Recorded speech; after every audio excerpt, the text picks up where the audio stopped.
Hi friends, ಎಲ್ಲರಿಗೂ ನಮಸ್ತೆ. ಎಲ್ಲರೂ ಹೇಗಿದ್ದೀರಾ? ಬನ್ನಿ ಇವತ್ತು ಕಜ್ಜಾಯ ಹೇಗೆ ಮಾಡೋದು ಅಂತ ಹೇಳ್ಕೊಡ್ತಾ ಇದ್ದೀನಿ. ತುಂಬ ಈಸಿಯಾಗಿ ಸಿಂಪಲ್ಲಾಗಿ ಮನೆಯಲ್ಲೇ ಮಾಡ್ಕೋಬೋದು. ಬನ್ನಿ ಹೇಗೆ ಮಾಡೋದು ಅಂತ ನೋಡ್ಕೊಂಬರೋಣ. ನೋಡಿ, ನಾನು ಮೊದಲಿಗೆ 48 ಗಂಟೆಗಳ ಕಾಲ ಅಕ್ಕಿನ ನೆನೆಸಿದ್ದೀನಿ, ಅಂದರೆ 2 ಡೇಸು ನೆನೆಸಿದ್ದೀನಿ. ಅವಾಗವಾಗ ನೀರನ್ನ ಚೇಂಜ್ ಮಾಡಿ ತೊಳ್ಕೊಬೇಕಾಗುತ್ತೆ. ಈ ಥರ ಸೋರ್ಲಿಕ್ಬಿಟ್ಟು ನಾವು ಫ್ಯಾನ್ ಗಾಳೀಲಿ ಒಂದು 10 ನಿಮಿಷಗಳ ಕಾಲ ಇದನ್ನು ಜಸ್ಟ್ ನಾವು ಒಣಗಿಸ್ಕೋಬೇಕಾಗುತ್ತೆ. ತುಂಬಾ ಡ್ರೈ ಆಗಿ ಒಣಗಿಸ್ಕೋಬಾರ್ದು, ತೇವಾಂಶ ಇರಬೇಕು. ನೋಡಿ, ಈ ಮೆಜರ್ಮೆಂಟಲ್ಲಿ ನಾನು ಬೆಲ್ಲ ತಗೋತಾ ಇದ್ದೀನಿ. ಯಾವ ಕಪ್ಪಲ್ಲಿ ನಾನು ಅಕ್ಕಿ ತಗೊಂಡಿದ್ನೋ ಅದೇ ಕಪ್ಪಲ್ಲಿ ಬೆಲ್ಲ ತಗೋಬೇಕಾಗುತ್ತೆ. ನಾನು 1 ಕಪ್ಪು ಅಕ್ಕಿ ತಗೊಂಡಿದ್ದೆ, ಈಗ 1 ಕಪ್ಪಷ್ಟು ಬೆಲ್ಲ ತಗೋತಾ ಇದ್ದೀನಿ. ಸ್ವೀಟ್ ತಿನ್ನೋರು ಇನ್ನೂ ಸ್ವಲ್ಪ ಜಾಸ್ತಿನೂ ಹಾಕೋಬೋದು, ಕಮ್ಮಿ ತಿನ್ನೋರು ಇನ್ನೂ ಸ್ವಲ್ಪ ಕಮ್ಮಿ ಹಾಕೋಬೋದು.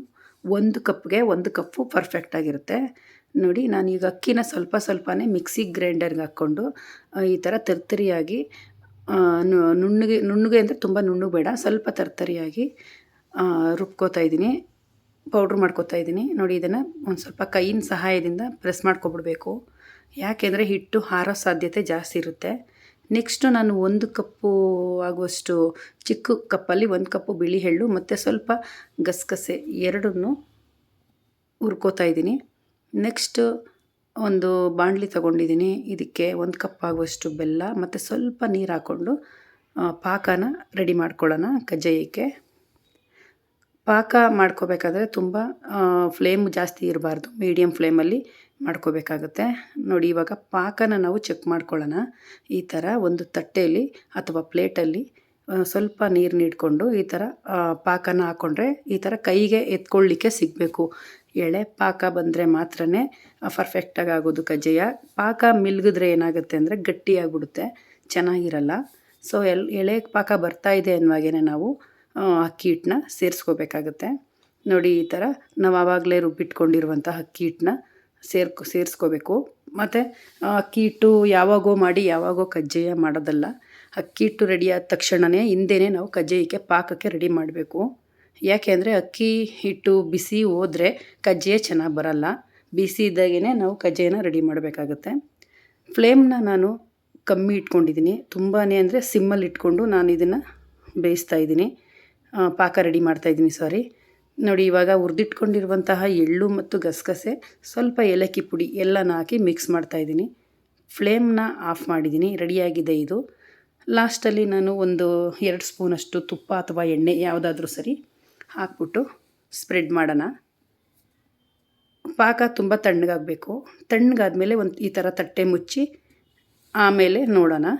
ನೋಡಿ, ನಾನು ಬೆಳಿಗ್ಗೆ ನೋಡ್ತಾ ಇದ್ದೀನಿ, ರಾತ್ರಿ ಪಾಕ ತೆಗೆದಿದ್ದು. ನೋಡಿ, ಪರ್ಫೆಕ್ಟಾಗಿ ಆಗಿದೆ. ನೋಡಿ, ನಾವು ಈ ಕಜ್ಜಾಯದ ಪಾಕನ ಮಿನಿಮಮ್ ಅಂದರೂ 15-20 ದಿವಸ ಆರಾಮಾಗಿ ಸ್ಟೋರ್ ಮಾಡ್ಕೋಬೋದು. ಸ್ವಲ್ಪನೂ ನೀರು ಬೀಳ್ದಾಗೆ ನೋಡ್ಕೋಬೇಕು. ಇವಾಗ ನೋಡಿ, ಈ ಥರ ಪರ್ಫೆಕ್ಟಾಗಿ ಬಂದಿದೆ. ಇದು ಏನಾದರೂ ತೆಳ್ಳಗಾಯಿತು ಅಂದರೆ ನೀವು ಸ್ವಲ್ಪ ಚಿರೋಟಿ ರವೆನ ನೀವು ಸೇರಿಸ್ಕೋಬೋದು. ಇವಾಗ ಇದು ಪರ್ಫೆಕ್ಟಾಗಿದೆ, ನಾನೇನೂ ಹಾಕ್ತಾಯಿಲ್ಲ.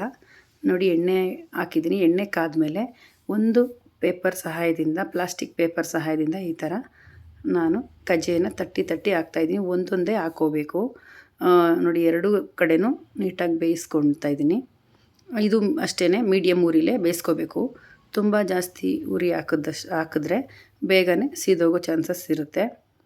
ತುಂಬ ಚೆನ್ನಾಗಿರುತ್ತೆ ಟೇಸ್ಟು. ಮನೆಯಲ್ಲೇ ಮಾಡೋದ್ರಿಂದ ಟ್ರೈ ಮಾಡಿ. ಹೊಸ್ದಾಗಿ ಮಾಡೋರಾದರೂ ಪರವಾಗಿಲ್ಲ, ಆರಾಮಾಗಿ ಮಾಡಿ. ಸ್ವಲ್ಪ ಮಾಡಿ, ಒಂದೇ ಸರಿ ಜಾಸ್ತಿ ಮಾಡೋಕ್ಕೆ ಹೋಗಬೇಡಿ. ಪರ್ಫೆಕ್ಟಾಗಿ ಕಲ್ತ ಮೇಲೆ ಬೇಕಂದರೆ ನೀವು ತುಂಬ ಜಾಸ್ತಿನೂ ಮಾಡ್ಕೋಬೋದು.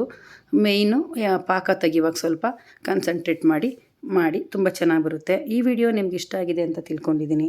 ಈ ವಿಡಿಯೋ ನಿಮ್ಗೆ ಇಷ್ಟ ಆಗಿದರೆ ಪ್ಲೀಸ್ ನಮ್ಮ ಚಾನಲ್ಗೆ ತಪ್ಪದೇ ಸಬ್ಸ್ಕ್ರೈಬ್ ಮಾಡಿ ಮತ್ತು ಲೈಕ್ ಮಾಡಿ ಅಂತ ಕೇಳ್ತಾ ಈ ವಿಡಿಯೋನ ಇಲ್ಲಿಗೆ ಮುಗಿಸ್ತಾ ಇದ್ದೀನಿ.